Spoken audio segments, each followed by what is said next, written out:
بسم اللہ الرحمن الرحیم۔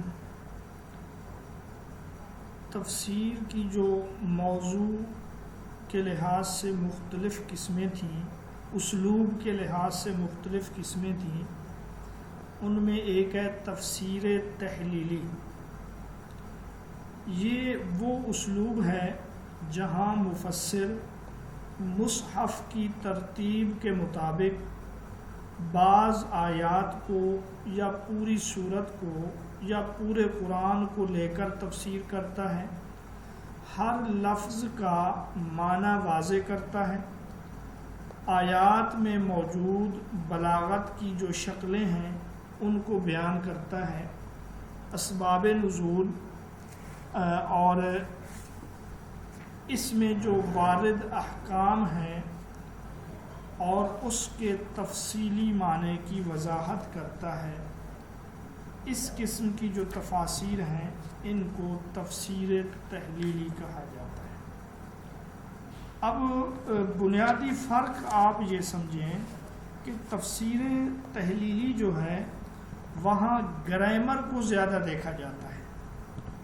جب ہر لفظ کا معنی واضح کرتا ہے تو وہاں گرامر کے جو قواعد ہیں، جو اصول ہیں، ان کو مد نظر رکھ کر اس چیز کو وہ زیر بحث لاتا ہے۔ تو یہ بنیادی نقطہ ہے جو تفسیر تحلیلی کو دیگر تفاسیر سے اسلوب میں جدا کرتا ہے، کہ یہاں گرامر کے اصولوں اور قوانین کے روشنی میں قرآنی آیات، سورتوں کی یا پورے قرآن مجید کی تفسیر کی جاتی ہے۔ یہاں اس کی خصوصیات کچھ درج ہیں کہ یہ تفسیر کا قدیم ترین اسلوب ہے، اور جب تفسیر ابتدائی مرحلے میں تھی اس وقت مفسرین چند آیات کو اکٹھا کر کے ہر طرف سے اس کے معانی کی معرفت حاصل کرتے اور لوگوں کے سامنے اس کی وضاحت کرتے، پھر آگے بڑھتے۔ آپ نے پڑھا ہوگا حضرت عبداللہ بن مسعود رضی اللہ تعالیٰ عنہ کا فرمان کہ ہم میں سے کوئی شخص جب 10 آیتوں کی تفسیر سیکھتا تو اس وقت تک وہ آگے نہیں بڑھتا تھا جب تک اس کے معانی کو اچھی طرح سمجھ نہیں لیتا اور اس پر عمل نہ کر لیتا۔ تو اس کے معانی کو اچھی طرح سمجھنے سے مراد بھی یہی ہے کہ الفاظ کے گرامر کے لحاظ سے جو معانی ہیں، لغت کے لحاظ سے جو معانی ہیں، اور اسی طرح آگے تابعی کا حوالہ ہے، وہ بھی یہی فرماتے ہیں کہ مجھے جن لوگوں نے قرآن پڑھایا اور سکھایا وہ نبی کریم صلی اللہ علیہ وسلم کے تربیت یافتہ تھے، اور کہتے تھے جب 10 آیات پڑھتے تو اس کے معانی کے ساتھ عمل کرنا بھی سیکھتے، تو ہم نے قرآن اور عمل ایک ساتھ سیکھا۔ تو یہ تفسیر تحلیلی ہے، اور تحلیل کا معنی ہے کھولنا کسی چیز کو۔ تو چونکہ یہاں پر بھی لفظ کو کھولا جاتا ہے، اس کے معانی بیان کیے جاتے ہیں گرامر کے لحاظ سے، اس وجہ سے اس کو تفسیر تحلیلی کہا جاتا ہے۔ اس میں تفسیر طبری کو بھی آپ شامل کر سکتے ہیں، تفسیر خازن کو بھی، تفسیر سالبی اور امام بغوی کی جو تفسیر ہے، ابن کثیر وغیرہ، یہ تفسیر تحلیلی بھی کہلائے جا سکتے ہیں۔ اچھا، اسی طرح ایک اور اسلوب ہے، وہ ہے تفسیر اجمالی۔ یہ بھی آپ کے سامنے ہوگا، یہ تفسیر اجمالی، یہ اجمال سے نکلا ہے۔ تو یہ ایک ایسا اسلوب ہے جس میں مفسر کئی آیتوں کو یکجا کر کے مصحف کی ترتیب کے ساتھ اجمالی معنی بیان کرتا ہے۔ یہ تحلیل جو ہے یہ اجمال کے ایسے سمجھیں کہ بالمقابل ہے، اور آیات کے اہداف کا خلاصہ پیش کرتا ہے، آسان عبارت کا اہتمام کرتا ہے تاکہ پڑھنے اور سننے والے دونوں اس کو آسانی سے سمجھ سکیں. یہ جو ہے تفسیر اجمالی ہے. تو یہاں جو ہے تفسیر اجمالی میں مفسر لفظی بحث نہیں کرتا، کیونکہ لفظی بحث کرے گا تو پھر وہ تفصیل میں چلا جائے گا. وہ معنوی مفہوم پر توجہ دیتا ہے، اسی لیے اس کو آپ معنوی ترجمہ بھی کہہ سکتے ہیں. اور حسب ضرورت سبب نزول اور قصوں کو بھی وہ ذکر کرتا ہے. تو تفسیر اجمالی میں مفسر جو ہے قرآن کی ایک صورت کو لیتا ہے مثال کے طور پہ، پھر ہر صورت میں آیات پر مشتمل وہ کئی مجموعے بناتا ہے اور ہر مجموعہ کی اس انداز سے تفسیر کرتا ہے کہ اس کے مقاصد اور معانی لوگوں کے سامنے کھل کر آئے. اب اس تفسیر اجمالی میں جو تفاسیر ہیں اس اسلوب سے لکھی گئی ہیں. ایک تفسیر کلام المنان ہے اور اسی طرح التفسیر فی احادیث التفسیر ہے وغیرہ. ایک اور اسلوب ہے وہ ہے تفسیر مقارن. تفسیر مقارن میں جس میں مفسر کئی آیات کو جمع کرتا ہے یا آیت کے موضوع سے متعلق جو نصوص ہیں ان کو اکٹھا کرتا ہے اور پھر یہاں وہ صحابہ، تابعین، مفسرین وغیرہ کے اقوال و آراء کو جمع کرتا ہے، پھر ان کے درمیان موازنہ کرتا ہے. اس کو تفسیر مقارن کہا جاتا ہے. آپ آسان لفظوں میں اس کو یوں بھی سمجھ سکتے ہیں کہ تفسیر مقارن میں مخصوص آیات کو لے کر مختلف مفسرین کی جو لکھی ہوئی آراء ہیں ان کا باہمی موازنہ کیا جاتا ہے، جس کو ہم ایک تقابلی جائزہ بھی کہہ سکتے ہیں کہ مخصوص آیتیں لے لیں، مخصوص صورت یا ایک مخصوص ٹاپک، اس میں جو مفسرین کے آراء ہیں، اقوال ہیں، ان کا باہمی جو موازنہ ہے، اس چیز کا نام تفسیر مقارن ہے. ٹھیک ہے، تو یہ ہیں تفسیر کے کچھ اسلوب جو کل ہم سے رہ گئے تھے. اچھا، یہاں ہم شاہ ولی اللہ رحمۃ اللہ علیہ نے مفسرین کے جو طبقات بیان کیے ہیں یا تفسیری رجحانات جو شاہ ولی اللہ نے بیان کیے، وہ اگرچہ یہاں آپ کو نظر نہیں آئیں گے، کل ان کے بارے میں مفسرین کی جو تفاسیر ہیں، فقہی تفسیر وغیرہ وغیرہ، تو اس ضمن میں کچھ تفاسیر آ گئی تھی. آج ہم ان کو جو ہے دوبارہ دہرا لیتے ہیں. یہ جو مفسرین کے گروہ ہیں یا تفسیری رجحانات ہیں، شاہ ولی اللہ رحمۃ اللہ علیہ نے 7 بیان کیے ہیں. پہلا جو طبقہ یا پہلا جو گروہ یا وہ لوگ جن کا اس طرح کا طرز عمل ہے وہ ہے محدثین. تو پہلا طبقہ یا پہلا جو مفسرین کا گروہ ہے الفوز الکبیر میں، وہ ہے محدثین کا گروہ. اب محدثین کا طرز کیا ہے؟ یہ قرآن حکیم کی آیات سے مناسبت رکھنے والی آثار اور روایات کو جمع کرتے ہیں. قرآن مجید کی آیات کی مناسبت سے روایات کو اور آثار کو جمع کرتے ہیں. پھر اس میں وہ مرفوع روایات بھی ہو سکتی ہیں، موقوف روایات بھی، اور مکتوبی، اور اسی طرح اسرائیلیات کو بھی یہ لوگ بیان کر دیتے ہیں. یہ طبقہ جو ہے محدثین کا طبقہ کہلاتا ہے، محدثین کا گروہ کہلاتا ہے. دوسرا جو گروہ ہے وہ شاہ صاحب نے بتلایا ہے متکلمین کا ہے. شاہ صاحب کہتے ہیں متکلمین وہ ہیں جو اللہ تعالیٰ کے اسماء الحسنی ہیں ان کی تعویل اور توجیہ کو ضروری سمجھتے ہیں اور اس بارے میں الفاظ کے جو ظاہری معنی ہیں وہ ظاہری مفہوم مراد نہیں لیتے جو اللہ کی شان کے خلاف ہوتے ہیں۔ تو یہ جو متکلمین ہیں گویا کہ یہ صفات الہیہ میں، اسماء الہیہ میں جو آیات ہیں ان کی تعویل کرتے ہیں، اور ان آیات کا ظاہری مفہوم جو اللہ کی شان کے بظاہر خلاف ہو، ان آیات کو ظاہر سے ہٹا دیتے ہیں، پھیر دیتے ہیں، ان کا دوسرا معنی بیان کرتے ہیں، تو یہ ہیں متکلمین۔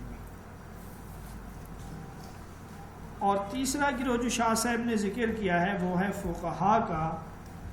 فقہا کا طرز یہ ہے، ان کا اسلوب یہ ہے کہ یہ آیات قرآنیہ سے فقہی احکام کا استنباط کرتے ہیں، بعض مسائل میں بعض کو ترجیح دیتے ہیں، اس کے لیے دلائل بھی لاتے ہیں، مخالف کے نقطہ نظر کی تردید بھی کرتے ہیں۔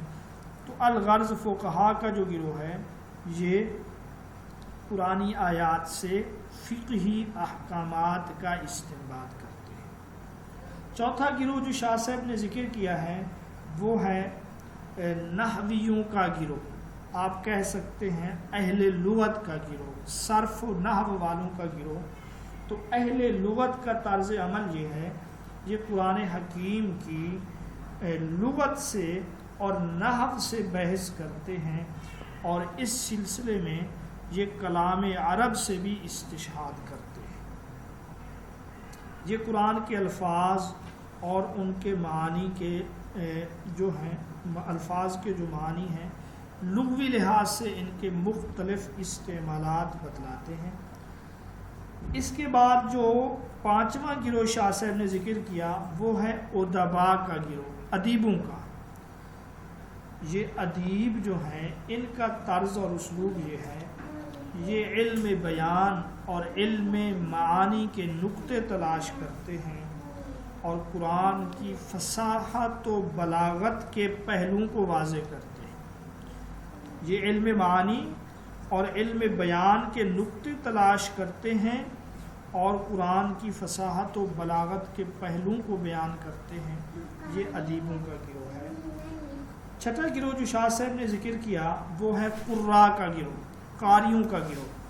تو قاریوں کا جو گروہ ہے ان کا طرز اور ان کا اسلوب یہ ہے کہ یہ جو ہیں قرآن کی مختلف قراتوں میں دلچسپی رکھتے ہیں اور مشہور قراتوں کو نقل کرتے ہیں، ان کو بیان کرتے ہیں۔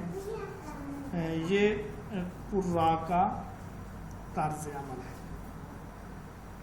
ساتواں گروہ جو شاہ صاحب نے ذکر کیا ہے وہ صوفیاء کا گروہ ہے۔ تو صوفیاء کا جو طرز ہے، ان کا جو اسلوب ہے، یہ لوگ تصوف اور سلوک سے دلچسپی رکھتے ہیں اور قرآن سے تصوف کے مسائل تلاش کر کے ان کی تفسیر بیان کرتے ہیں، اور قرآن میں جہاں کہیں ان کو صوفیانہ نکتہ ملتا ہے اس کی وضاحت کرتے ہیں۔ یہ ہیں وہ 7 گروہ جو شاہ ولی اللہ نے الفوز الکبیر کے تیسرے باب میں ذکر کیے۔ شاہ صاحب کہتے ہیں تفسیر کا میدان بہت وسیع ہے اور ہر مسلمان قرآن کو سمجھنا چاہتا ہے، تو مفسرین نے اپنے اپنے ذوق اور قابلیت کے مطابق اس کی تفسیر کر دی ہے۔ ٹھیک ہے، یہ تفسیر کے متعلق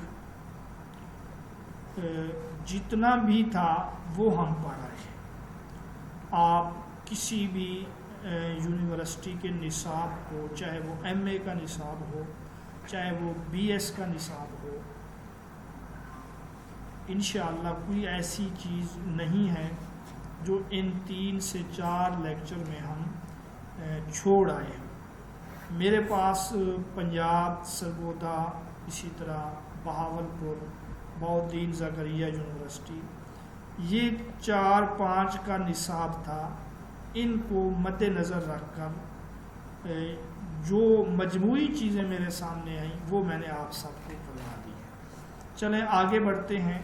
جو یہاں لکھا ہوا ہے مکہ کا تفسیری مکتب۔ اچھا، قرآن مجید جب صحابہ اور تابعین کا زمانہ آیا، اس کی تفاسیر کے لیے، فہم کے لیے باقاعدہ مکتب بنائے گئے، مدارس بنائے گئے، تو عہد صحابہ اور عہد تابعین میں 3 مکاتب زیادہ مشہور ہوئے۔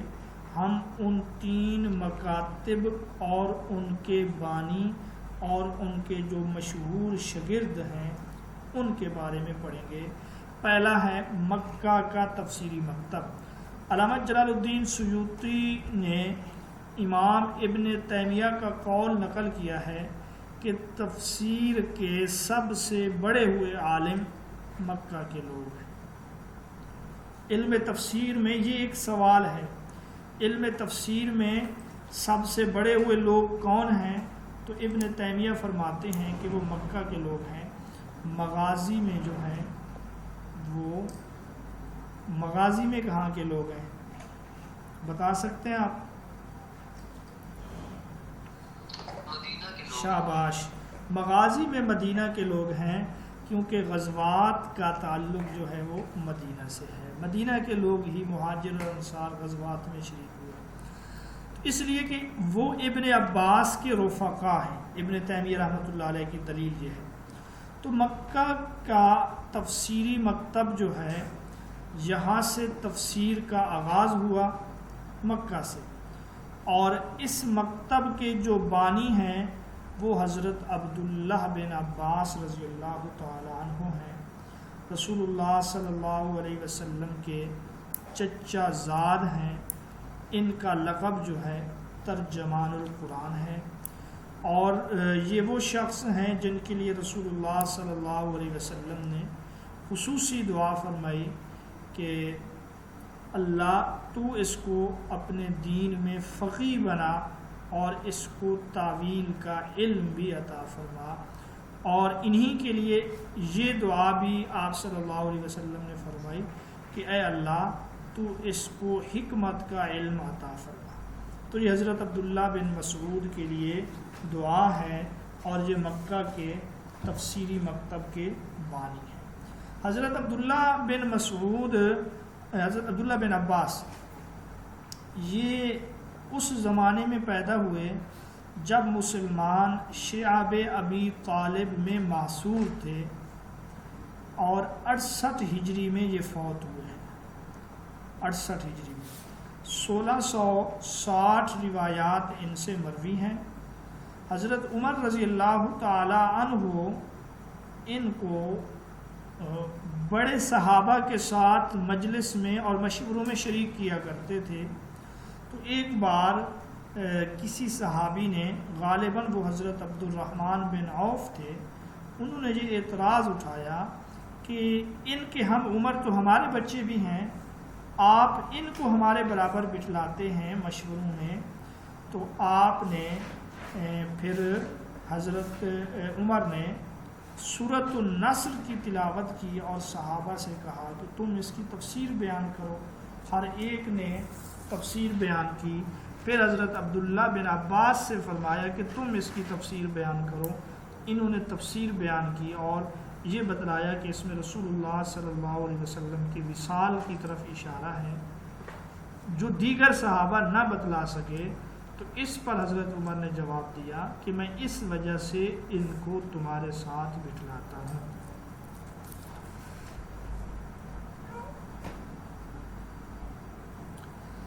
اچھا، یہاں آگے یہ بھی حدیث ہے کہ آپ صلی اللہ علیہ وسلم نے فرمایا کہ یہ شخص اس امت کا حبر ہے۔ حبر ھذہ الامہ، حبر جو ہے زبردست عالم کو، بڑے عالم کو کہتے ہیں۔ تو حضرت عبداللہ بن عباس کے بارے میں، اور امام بہقی رحمۃ اللہ علیہ جو ہیں وہ عبداللہ بن مسعود سے روایت کرتے ہیں۔ حبر کے معنی سیاہی کے بھی آتے ہیں؟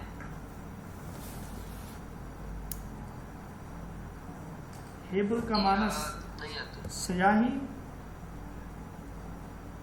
جی سر. دیکھنا پڑے گا، اس وقت ذہن میں نہیں ہے.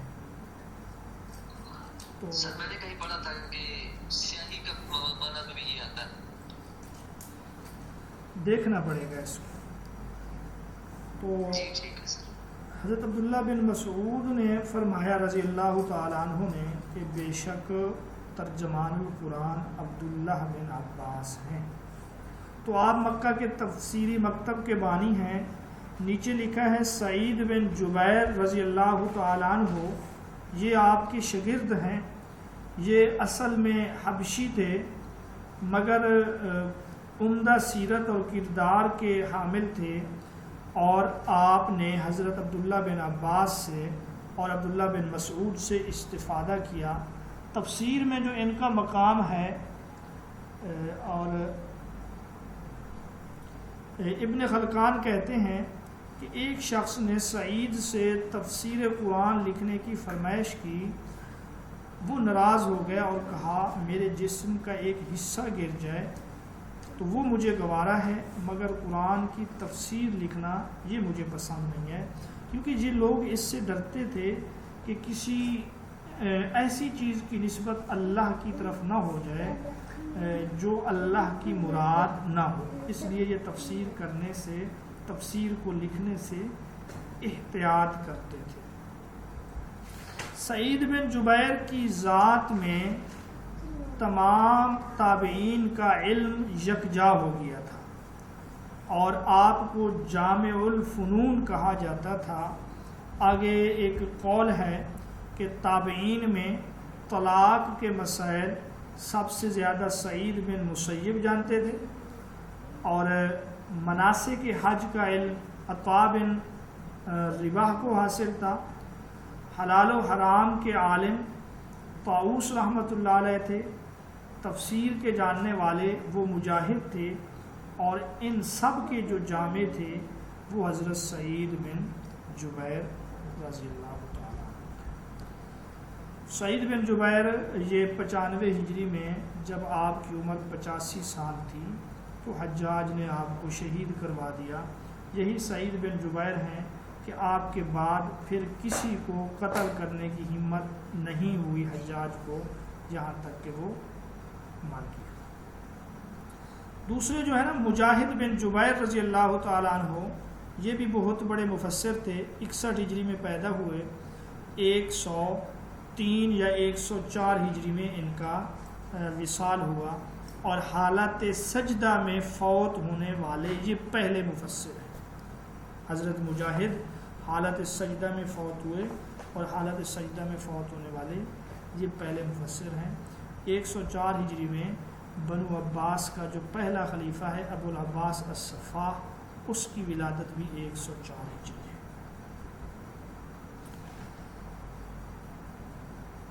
اسی طرح دوسرا جو مکتب ہے ہمارے سامنے وہ ہے مدینہ کا تفسیری مکتب.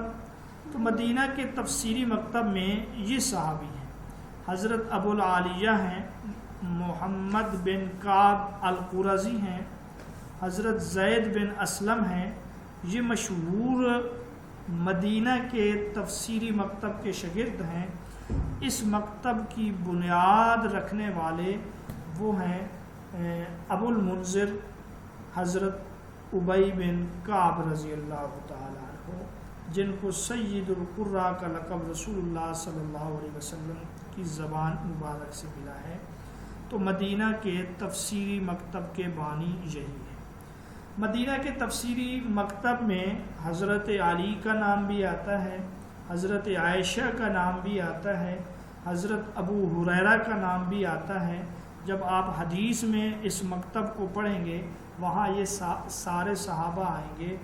امام جعفر صادق رحمۃ اللہ علیہ وہ بھی اسی مدینہ کے مکتب سے تعلق رکھنے والے تھے. امام مالک بن انس رحمۃ اللہ علیہ وہ بھی اسی مکتب سے تعلق رکھتے تھے. بہرحال مدینہ کے مکتب کی جنہوں نے بنیاد رکھی ہے تفسیری مکتب کی وہ حضرت ابی بن کعب رضی اللہ تعالیٰ عنہ ہیں. اچھا، ان دو مکاتب کے علاوہ جو تیسرا مکتب ہے تفسیر کا وہ ہے عراق کا. اچھا بعض جگہوں پہ عراق آئے گا، بعض جگہوں پہ کوفہ آئے گا، تو آپ نے پریشان نہیں ہونا. عراق اور کوفہ یہ جو ہیں ایک ہی علاقے ہیں. عراق علاقہ کہلاتا تھا اور کوفہ جو ہے اس کا ایک شہر ہے. آج بھی کوفہ جو ہے عراق کا ایک شہر ہے. تو اس مکتب کے بانی ہیں حضرت عبداللہ بن مسعود رضی اللہ تعالی عنہ. حضرت عبداللہ بن مسعود رضی اللہ تعالی عنہ کو خود آپ صلی اللہ علیہ وسلم نے فرمایا انت غلام معلم، کہ تو ایک سمجھدار تعلیم یافتہ لڑکا ہے. صاحب الوسادہ والنعلین، یہ ان کا لقب ہے. آپ صلی اللہ علیہ وسلم کے ساتھ سفر و حضر میں رہتے تھے.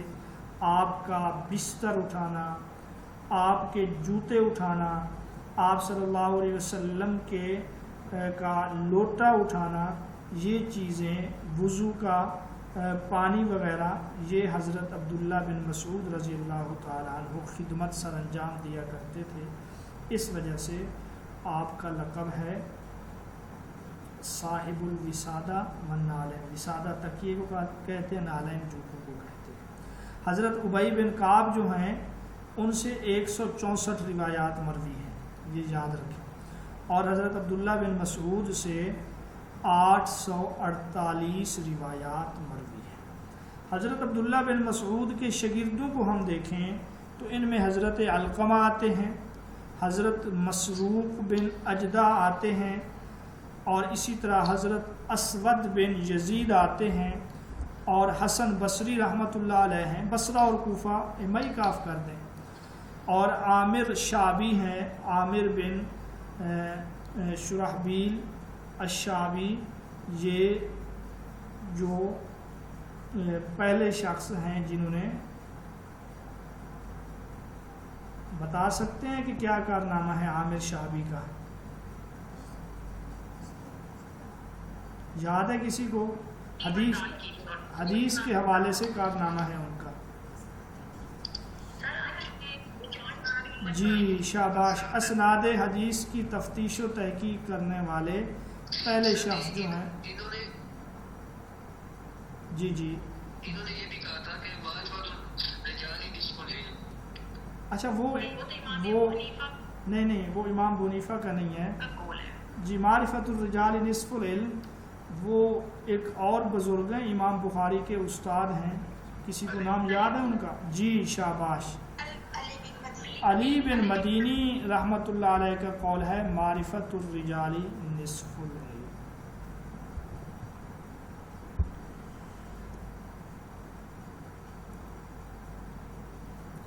جی اچھا، آگے جو بحث ہیں وہ ہے قرآن کے 7 حروف. انزل القرآن علی 7 احرف، یہ ایک حدیث ہے. بعض علماء یہ کہتے ہیں کہ یہ حدیث جو ہے متواتر ہے. یہاں ہم نے مفتی تقی عثمانی صاحب کی جو کتاب ہے علوم القرآن، اس کو نقل کیا ہے. اس کے اوپر میرا ایک پورا لیکچر موجود ہے، گھنٹہ تقریباً 1.25 گھنٹے کا. آپ اگر وہ سننا چاہتے ہیں تو الگ سے سن سکتے ہیں. یہاں ہم قرآن کے 7 حروف کے بارے میں بالکل مختصر پڑھیں. قرآن کا نزول ہوا 7 حروف پر. ایک پوائنٹ یہ یاد رکھیں، انزل القرآن علی 7 احرف فقرؤوا ما تیسر منہ، پس اس میں سے جو تمہارے لیے آسان ہو اس طریقے سے پڑھ لیا کرو. ان ھذا القرآن انزل علی 7 احرف. یہاں آپ 7 احرف پہ توجہ دیں. قرآن کا نزول 7 حروف پر ہوا. حدیث میں حروف کے الفاظ ہیں، قرات کے الفاظ نہیں ہیں. آپشن میں اگر قرات اور حروف آ جائے تو آپ نے اس کو توجہ سے آپ پھر سلیکٹ کیجئے گا.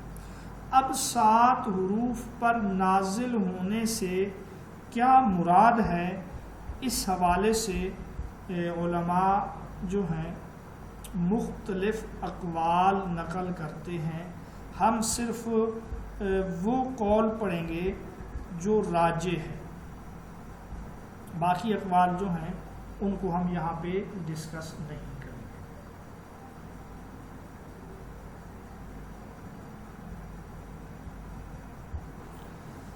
مفتی صاحب لکھتے ہیں کہ ہمارے نزدیک قرآن کے 7 حروف کی سب سے بہتر تشریح اور تعبیر یہ ہے کہ حدیث میں حروف کے اختلاف سے مراد قراتوں کا اختلاف ہے، اور 7 حروف سے مراد اختلاف قرات کی 7 نوعیتیں ہیں۔ وہ کہتے ہیں کہ اگرچہ قراتیں 7 سے زائد ہیں، لیکن ان میں جو اختلاف پائے جاتے ہیں وہ 7 اقسام پر منحصر ہیں۔ تو گویا کہ اب اس قول کا خلاصہ یہ ہے 7 حروف سے مراد 7 قراتوں کا اختلاف ہے۔ اور یہ بھی فرماتے ہیں کہ یہ قول امام مالک رحمۃ اللہ علیہ کا ہے، اور مشہور مفسر علامہ نظام الدین قمی نیشابوری نے اپنی تفسیر غرائب القرآن میں امام مالک کا یہ مذہب نقل کیا ہے۔ اب وہ 7 قسم کے جو اختلافات ہیں وہ درج ذیل ہیں۔ ایک ہے مفرد اور جمع کا اختلاف، یعنی ایک قرات میں لفظ مفرد ہو، دوسری میں صیغہ جمع ہو، جیسے وتمت کلمات ربک۔ اب ایک قرات ہے وتمت کلمات ربک، یہ دوسری قرات ہے، کوئی تعارض نہیں ہے، کوئی تضاد نہیں ہے۔ اسی طرح تذکیر و تانیث کا اختلاف کہ ایک لفظ مذکر استعمال ہوا، دوسری قرات میں مؤنث، جیسے لا یقبل اور لا تقبل۔ لا یقبل لا تقبل یہ جو ہے مذکر اور مؤنث ہیں۔ وجوہ اعراب کا اختلاف، یعنی زبر زیر پیش کا اختلاف، جیسے حل من خالق غیر اللہ، حل من خالق غیر اللہ، دونوں طریقوں سے پڑھنا جائز ہے، اور اس میں کسی قسم کا کوئی وہ نہیں ہے، تضاد وغیرہ نہیں آتا۔ اسی طرح صرفی حیت کا اختلاف، یعنی صیغہ بدل جائے، جیسے یارشون یعرشون۔ اب یارشون ایک اور باب ہے، ثلاثی مجرد کا ہے، یعرشون یہ ثلاثی مزید فی کا ہے۔ ادوات کا یعنی حروف نحویہ کا اختلاف، جیسے لاکن الشیاطین، لاکن اور لاکن الشیاطین، یہ دونوں جائز ہیں، ان میں کوئی اختلاف نہیں ہے۔ اسی طرح لفظ کا ایسا اختلاف جس سے حروف بدل جائیں، تعلمون، یعلمون، ننشزها، ننشرها، لہجوں کا اختلاف، یہ جو ہیں 7 قسم کے ایسے اختلاف ہیں۔ یہ 7 ایسی قراتیں ہیں جن میں سے جس کو جس طرح آسانی ہو وہ تلاوت کر سکتا ہے، پڑھ سکتا ہے۔ تو 7 حروف سے مراد یہ 7 مختلف قراتیں ہیں۔ اچھا جی، آگے اس کے بعد مفتی صاحب نے یہ بھی لکھا ہے کہ یہ جو 7 قراتوں کی 7 نوعیتیں ہیں، ان میں سے ایک تو وہ ہیں جو ہم 7 پڑھ آئے ہیں، لیکن ان 7 نوعیتوں میں بھی علماء کا آپس میں پھر اختلاف ہو جاتا ہے ان 7 نوعیتوں کی تعیین میں۔ تو ایک اسماء کا اختلاف ہے، فعل کا اختلاف ہے، وجوہ اعراب کا اختلاف ہے، اسی طرح جو ہے الفاظ کی کمی بیشی کا اختلاف ہے، تقدیم و تاخیر، بدلیت اور لہجوں کا اختلاف ہے۔ یہ بھی 7 ہیں، اس سے پہلے بھی آپ 7 پڑھ آئے ہیں۔ اب کچھ چیزوں میں جو ہے فرق ہے، جیسے الفاظ کی کمی بیشی، وہاں ہم نے یہ نہیں پڑھا، اور اسی طرح تقدیم و تاخیر، وہاں پر بھی ہم نے یہ نہیں پڑھا۔ یعنی وہ 7 چیزیں کون سی ہیں اس کی تعیین میں بھی اختلاف ہو جاتا ہے، لیکن یہ کوئی اختلاف ایسا نہیں ہے جس کی وجہ سے تضاد یا تعارض معلوم ہو۔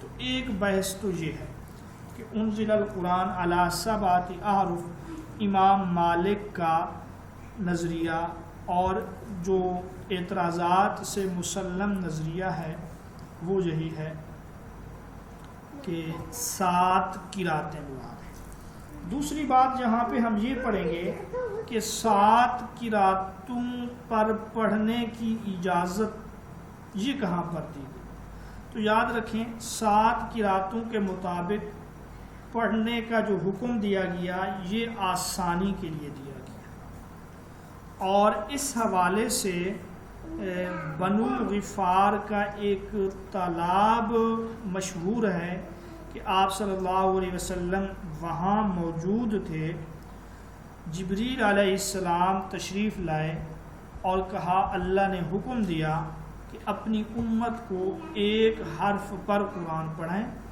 آپ نے فرمایا کہ میں اللہ سے معافی اور بخشش کا طلبگار ہوں، میری امت اس کی طاقت نہیں رکھتی۔ تو تیسری چوتھی اسی طرح جبریل امین تشریف لاتے آئے پیغام لے کر، یہاں تک کہ امت کو 7 حروف پر قرآن پڑھنے کی اجازت دے دی گئی۔ تو یہاں سے کیا پتہ چلتا ہے کہ یہ حکم دیا گیا ہے بنو غفار کا ایک کنواں یا ایک تالاب ہے۔ تو اس سے آپ کو یہ بھی پتہ چل رہا ہوگا کہ 7 قراتوں کا حکم یا اجازت یہ مدنی زندگی کا واقعہ ہے۔ اچھا، تیسری بات جو 7 احرف کے حوالے سے ہم پڑھیں گے وہ یہ ہے، انٹرویو میں بھی یہ سوال پوچھا جاتا ہے کہ 7 حروف اب بھی باقی ہیں یا منسوخ ہیں؟ 7 حروف اب بھی باقی ہیں یا اب منسوخ ہیں؟ تو اس حوالے سے 2 قول ہیں آپ کے سامنے، آپ دیکھ سکتے ہیں کہ یہ پہلا قول یہ ہے کہ 7 قراتوں میں سے 6 قراتیں منسوخ ہو چکی ہیں۔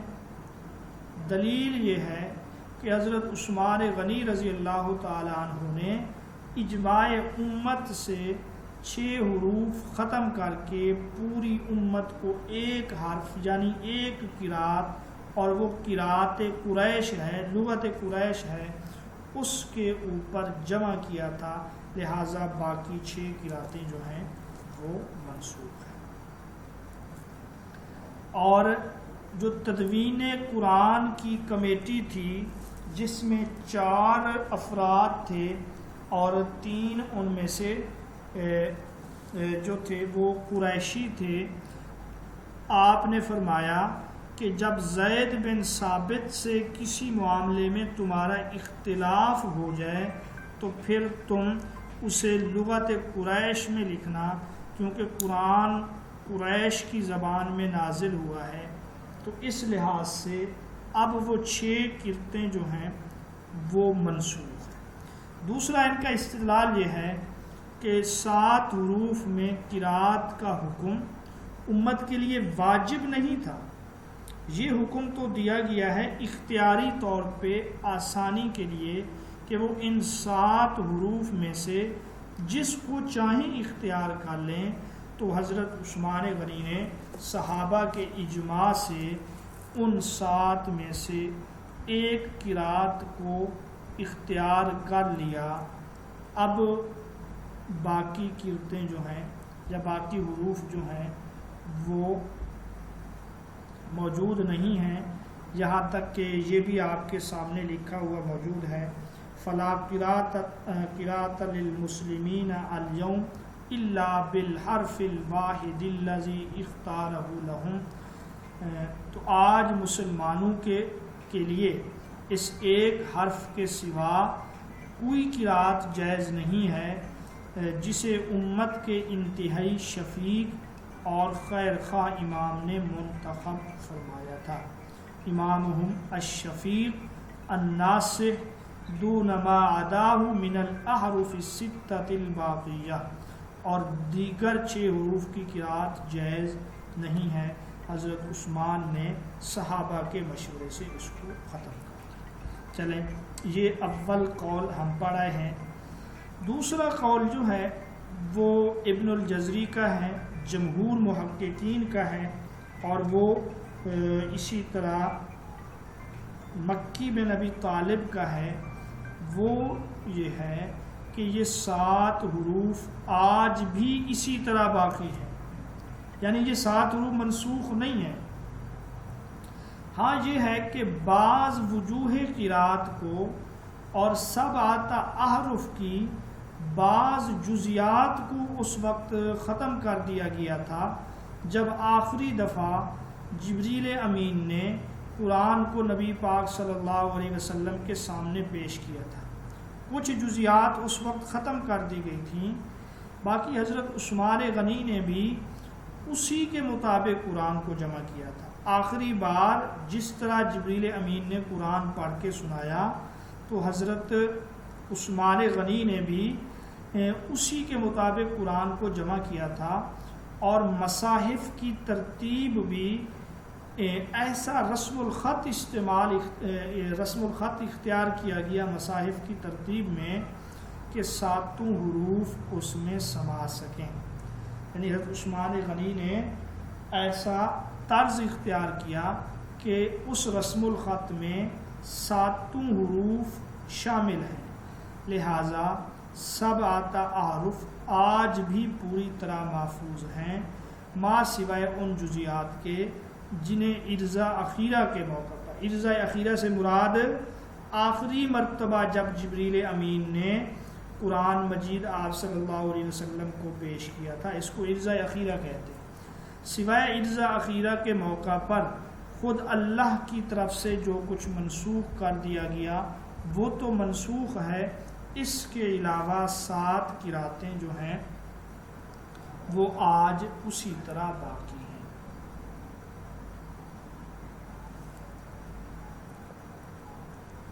اب رہا ان کی دلیل کا جواب، تو اس کا جواب یہ ہے، حضرت عثمان غنی نے فرمایا اذا اختلفتم، جب تمہیں اختلاف ہو تو وہاں تم قریش کی زبان میں لکھو۔ اور آپ کو یہ بھی پتہ ہے کہ حضرت عثمان غنی کے زمانے میں جو قرآن مجید کو جمع کیا گیا یا اس کی تدوین کی گئی وہ بھی اختلاف سے بچنے کے لیے، تو حضرت عثمان غنی نے فرمایا کہ جہاں تمہیں اختلاف ہو وہاں پر تو تم ایسا کرو، لیکن جہاں اختلاف نہیں ہے وہاں پر یہ 7 حروف جو ہیں آج بھی اسی طرح موجود ہیں۔ ٹھیک ہے، یہاں تک بات سمجھ آ گئی آپ لوگوں کو؟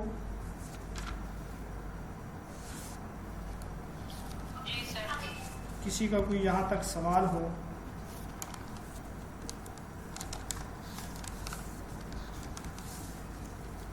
اچھا، وہ جو 4 صحابہ ہیں جن کا میں نے ابھی تذکرہ کیا، جن سے قرآن پڑھنے کا آپ صلی اللہ علیہ وسلم نے حکم دیا، ان میں سے ایک حضرت عبداللہ بن مسعود ہیں رضی اللہ تعالیٰ عنہ، اور حضرت سالم مولا ابو حذیفہ کے غلام تھے، اور تیسرے ہیں معاذ بن جبل رضی اللہ تعالیٰ عنہ، چوتھے ہیں حضرت ابی بن کعب رضی اللہ تعالیٰ عنہ۔ یہ وہ 4 صحابہ ہیں جن سے آپ صلی اللہ علیہ وسلم نے قرآن سیکھنے کا حکم دیا۔ ایک اور بات کہ مدینہ کے 7 احرف کے حوالے سے 7 قاری مشہور ہیں۔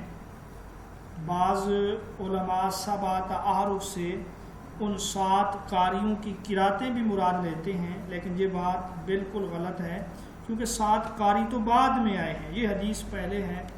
وہ جو 7 قاری ہیں ان میں ایک امام نافع ہیں، دوسرے امام عاصم ہیں، تیسرے جو ہیں حضرت حمزہ ہیں، چوتھے عبداللہ بن عامر ہیں، پانچویں ہیں عبداللہ بن کثیر، چھٹے ہیں ابو عمرو بن علی، اور ساتویں ہیں علی الکسائی۔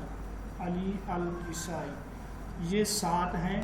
بس آپ صرف یہ یاد رکھیں مدینہ کے 7 قاری بڑے مشہور تھے دوسرا آپ ان کے نام اس طریقے سے یاد رکھیں، اگر آپ کو 7 نام یاد نہ رہتے ہوں، اگر آپشن میں آپ کو انتخاب کرنا پڑے تو پھر آپ وہاں پہ کنفیوز نہ ہوں، آپ کو ان کے نام ذہنی طور پہ یاد ہوں، اگرچہ زبانی طور پہ آپ نہ سنا سکتے ہوں، صرف اس قدر یاد ہوں کہ آپشن میں سلیکٹ کرنا ہو تو آپ کہہ دیں کہ جی ہاں یہاں پر نافع ہے تو یہی ہے، عاصم ہے تو یہی ہے، اسی طرح حمزہ ہیں، عبداللہ بن عامر ہیں وغیرہ وغیرہ۔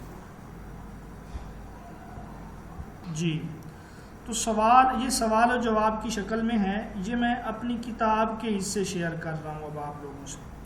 تو پہلا سوال جو ہے وہ زینت القرآن عروس القرآن، یہ سورۃ رحمان کے نام ہے، اور سورۃ الوداع یہ سورۃ النصر کو کہتے ہیں۔ زینت کا معنی جو ہے، عروس کا معنی بھی زینت ہے، خوبصورتی ہے، تو سورۃ رحمان کو زینت القرآن اسی لیے کہا جاتا ہے کہ اس سورت کے اندر بہت ساری نعمتوں کا، جمال کا اور رونقوں کا ذکر ہے۔ یہ ترتیب توقیفی میں 55 نمبر پر ہے، اس میں 78 آیات ہیں اور 3 رکوع ہیں۔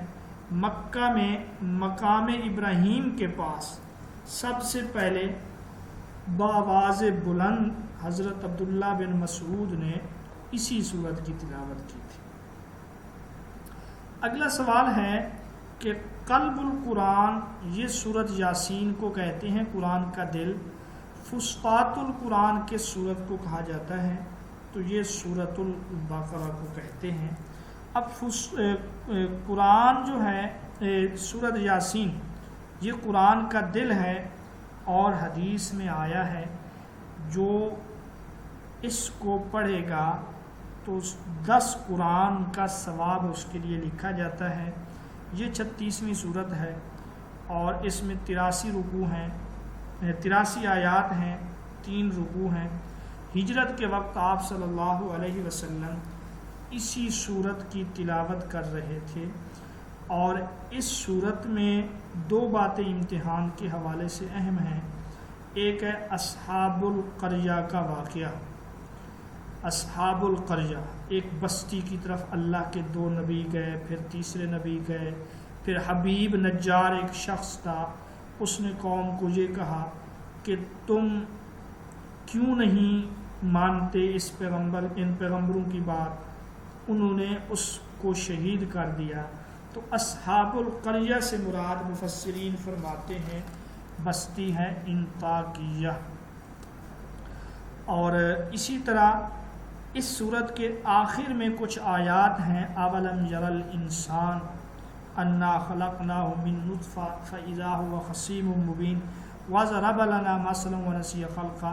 یہ آیتیں جو ہیں یہ نازل ہوئی تھیں ابی بن خلف کے متعلق۔ آپ نے رحیق المختوم میں بھی پڑھا ہوگا کہ ابی بن خلف نے ایک ہڈی کو اٹھا کے، جو ہڈی چورا چورا اور ریزہ ریزہ تھی، آپ سے پوچھا کہ اللہ اس کو بھی دوبارہ زندہ کرے گا؟ تو آپ صلی اللہ علیہ وسلم نے فرمایا ہاں۔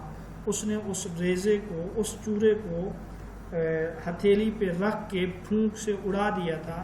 تو اس کے بارے میں یہی سورت یاسین کی آیات نازل ہے۔ سورت یاسین میں ایک پیغمبر کا ذکر ہے، آگے متن قرآن میں بھی یہ سوال آئے گا، وہ حضرت آدم ہے۔ اچھا اس کے بعد جو ہے نا سر کون سے پیغمبر ہے؟ حضرت آدم کا ذکر ہے۔ نہیں سورہ یاسین میں بھی حضرت آدم کا ذکر ہے۔ فسطاط کا معنی ہے خیمہ۔ تو جس طرح خیمہ جو ہے وہ کسی چیز کا جامع ہوتا ہے، خیمے کے اندر جتنی چیزیں ہیں خیمہ ان سب کو گھیرے ہوتا ہے، اسی طرح سورۃ البقرہ جو ہے پورے مضامین اور قرآن مجید کے جو احکام ہیں ان سب کے لیے جامع ہے۔ تو یہ 2 سوال ہو گئے۔ تیسرا سوال ہے کس سورت کی تلاوت سن کر آپ صلی اللہ علیہ وسلم کا دشمن عتبہ مبہوت ہو گیا تھا؟ تو یہ سورت حامیم سجدہ ہے۔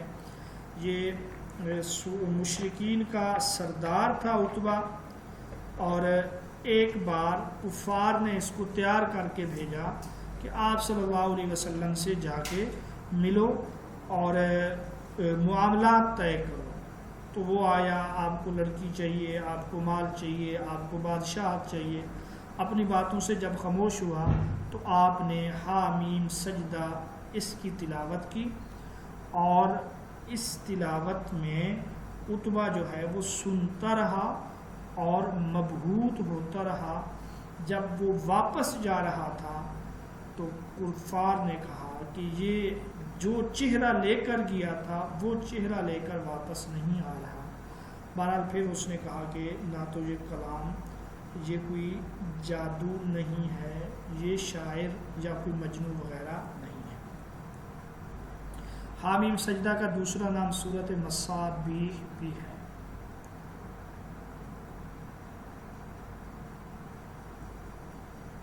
اور اسی صورت میں یہ بھی ہے کہ آسمان و زمین کی تخلیق میں 6 دن لگے تھے. اگلا سوال ہے حضرت جبیر بن مطعم رضی اللہ تعالیٰ عنہ کس سورت کو سن کر مسلمان ہوئے؟ تو وہ سورۃ الطور ہے. آپ صلی اللہ علیہ وسلم نے نماز مغرب میں اس کی تلاوت کی تھی اور یہ اس سورت کو سن رہے تھے. ان عذاب ربک لواقع ما لہ من دافع، کہ بے شک تیرے رب کا عذاب واقع ہونے والا ہے، کوئی اس کو روک نہیں سکتا. تو حضرت جبیر کہتے ہیں مجھے یوں لگا جیسے کہ ابھی عذاب آ جائے گا، تو یہ کلمہ پڑھ کر مسلمان ہو گئے. سورۃ الطور کو سن، سورۃ الطور.